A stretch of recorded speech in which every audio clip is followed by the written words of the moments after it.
All right, we are back.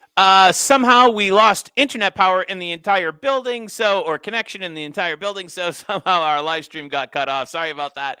I am John F. Gately. Welcome back to the show. It's today's news on Friday, Good Friday, April 7th. We hope that you have a wonderful Easter weekend coming up. It is a bright and sunny day now in beautiful Plymouth, America's hometown, Massachusetts, where we're broadcasting to you from this morning. Let's jump right back into the news with this story that you may have heard of or may have not. It's got a lot of local coverage here in Boston, as you can imagine, from WCVB. This investigation so that we understand exactly what happened here.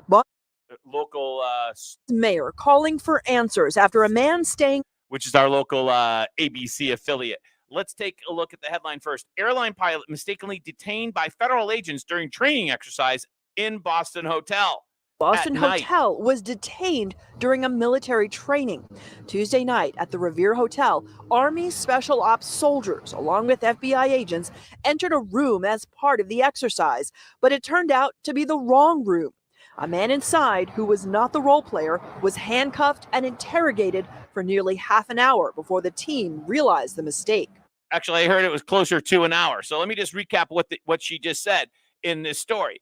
The FBI at night, 10 o'clock at night, barged into a hotel room in downtown Boston. I know exactly where this hotel is on Stewart Street, and took this guy who was just sound asleep, happened to be a Delta pilot, handcuffed him, actually stuffed him in the shower at one point, and it took him up to 45 minutes to realize that they were interrogating the wrong guy.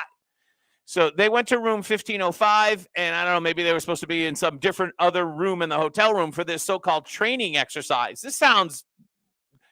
None of this story makes sense. Let's continue here with WCVB, Channel 5. Happened.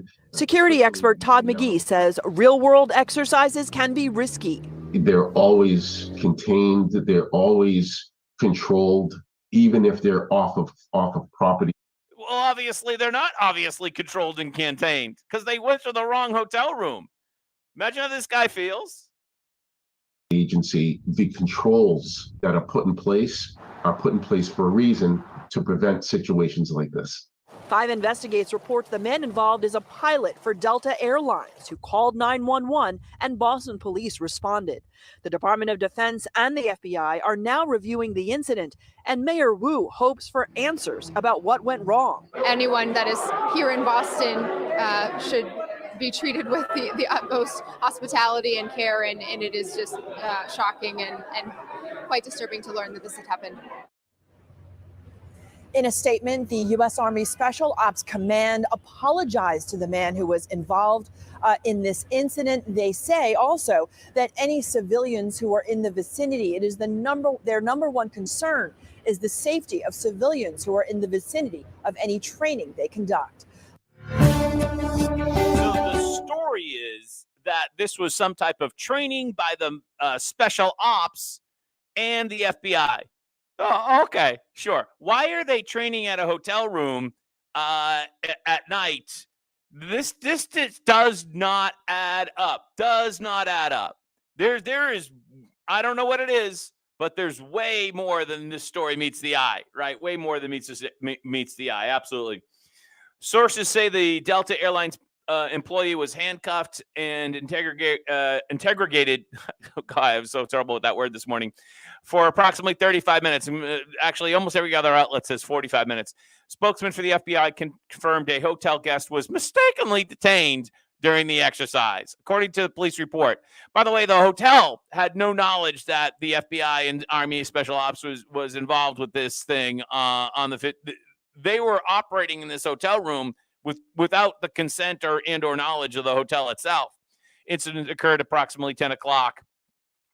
In the U.S. Department of Defense were cooperating with the FBI in a training mission, according to FBI spokesman Kristen Cetera. In a statement, U.S. Army Lieutenant Colonel Cesar Santiago said the Department of Defense, did you order the code red, routinely conducts training exercise with law enforcement agencies. Well, I didn't know that. and he referred 5 investigates to the U.S. Army Special always bucking it. Sure, bucket to someone else, right? Oh, yeah, we don't have any more comment. Let's refer it to someone else.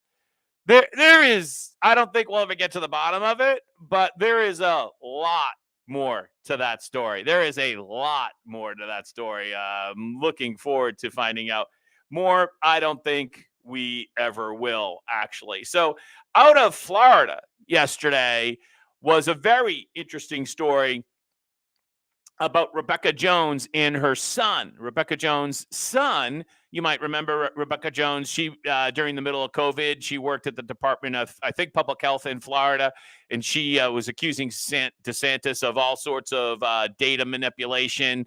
And after an investigation was found out, she completely made the whole thing up. And I believe she ran against Matt Gaetz as well, not that long ago, last section. So somebody Matt Gaetz knows. She's a Democrat. How do I want to say this? Nut. And sadly, her son, let's see if we pull this up for you here, was arrested yesterday, or turned himself in for making threats to shoot up a school. Awful, right? So originally, the Miami Herald, I think that's the right outlet, if I'm saying he was arrested for memes. Now, the reason why somebody might say that, and it sounds ridiculous, right, is because just a week ago today, Douglas Mackey was convicted of posting memes in the 2016 election, and he faces up to 10 years in prison for posting memes. So it's a really kind of strange situation where the Miami Herald would write a headline to say that he was arrested for posting memes. He was not arrested for posting memes. He was arrested for writing, "I want to shoot up the school." Quote, "If I get a gun, I'm going to shoot up the middle school. Laugh out loud." End quote. Quote, "I'm getting a RAF and natural selection shirt, so maybe I don't think many people will know what the Columbine shooters look like." End quote. Quote, "Why not kill the losers at school?" End quote. I mean, he got arrested for that. 13-year-old son, Rebecca Jones, whistleblower who clashed with DeSantis, arrested over memes. No, that is not what happened. He was not arrested over memes. Herald changes misleading headline after Dem activist Rebecca Jones' son arrested for threats against a school. The Miami Herald published inaccurate headline about the arrest of former Democratic candidate Rebecca Jones' son Thursday. By the way, the kid's only 13. I feel bad for. I don't know if I'm sure he's been through a lot of trauma. Let's just put it this way, right? I'm guessing. Jones, a former state employee who accused DeSantis administration of hiding data about the severity of COVID from the public. Investigation from the inspector general later determined that her claims were completely false.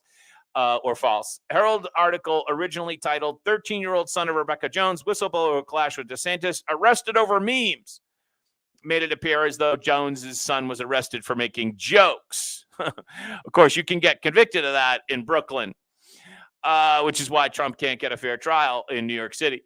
It's a perfect example. However, in reality, Jones' son was arrested for allegedly threatening to shoot up his school.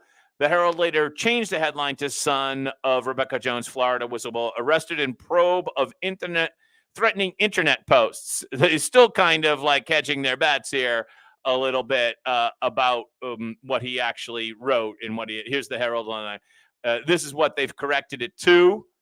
And this is what it originally was. I mean, it's hard to actually believe this. Let's see if we get that up there. There it is right there. This is the original misleading headline. And then they changed it to probe of threatening internet posts. For whatever reason, they were looking to protect her and her son because he made school threats. Why are they not just saying what it is, which is he threatened to shoot up the school, right? In the wake, of course, of the horrific school shooting that we had, or number of them that we've had, especially the one in Nashville, which comes to most recent memory. It's just wild.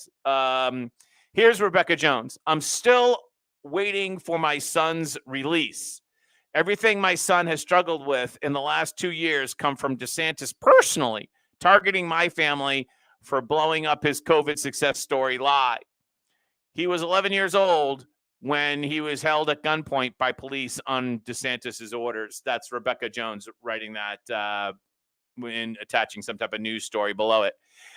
I don't know, but maybe it's Rebecca Jones that I'm just guessing. Maybe it's his own mother that is the problem here. I'm just throwing that out there. I don't know. You tell me in the comments. I'm kind of interested in what you have to say about that. But my guess is that it's mom. My guess is it's mom. And my feeling. All right, there's one other thing I want to talk to you about today before we go. And again, sorry about the internet problem where we have actually had this update in 2 segments. But let's talk about this very interesting story that broke late yesterday. Ukraine war planning documents leaked online. Pentagon investigating. A Pentagon review leak of classified military documents on war of Ukraine. So these documents are apparently about a month or so old, which isn't really that bad, or that old, I should say. And so there's got to be a lot of relevant information. But how do you let your war plan get leaked onto the internet? How does that happen? Apparently, they were also slightly doctored to change some of the numbers a little bit to make one side look better than the other. But how do you let your war plans get on the internet? Unbelievable. Classified military documents regarding the ongoing war in Ukraine have leaked online, U.S. government officials confirmed.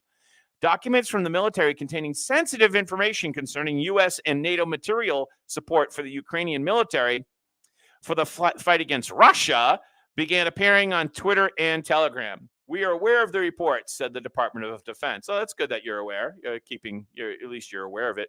Analysts have claimed the documents appear to be at least slightly doctored, exaggerating Ukrainian casualties and playing down Russian losses. So, that's weird. That kind of points to that it was Russia that did it. Military information appeared as a series of photographs capturing a view of different logistical maps and charts. Speechless. Data shows relates to such things as weapons deliveries and accounting of soldiers. Oh, that's not important. Oh, why are we upset about this? No information on battle strategies or the time frame for offensive movements appears in the leak. Oh, yeah, there's nothing to worry about. Move along. The leaked documents appear to be also a month old. Nothing to see here. Don't worry about this. You just keep walking. Absolutely nothing to see. Biden officials are desperately working to delete classified war documents leaked online that detail American secret NATO plans and American plans for building up Ukrainian military ahead of a planned offensive in Russia. This story broke, I believe, in the New York Times. Ukraine war plans leak prompts Pentagon investigation. Well, I'm glad to see that they're looking into it. My position on the war in Ukraine. We have other things to worry about. It's an awful thing that's happening in Ukraine. But from a strategic point of view, from the U.S. strategic point of view, we have other things to focus upon. All right. So, hey, I want to thank you so much for joining us today. The Riley Gaines story is wild, but again, surprised, but not surprised. That's how the left operates now. You may have heard my comments when I was outside of yesterday's video about how well organized this far left is. They are super well organized. They are better organized than us. Much better organized than us. We have to up our game. All right, so I'm John F. Gately from Plymouth, America's hometown, and it seems like a beautiful day here in Massachusetts. Have a great day. Happy Easter. Happy Good Friday. Well, I guess that's not the way to say it, but have a great day. Bye-bye.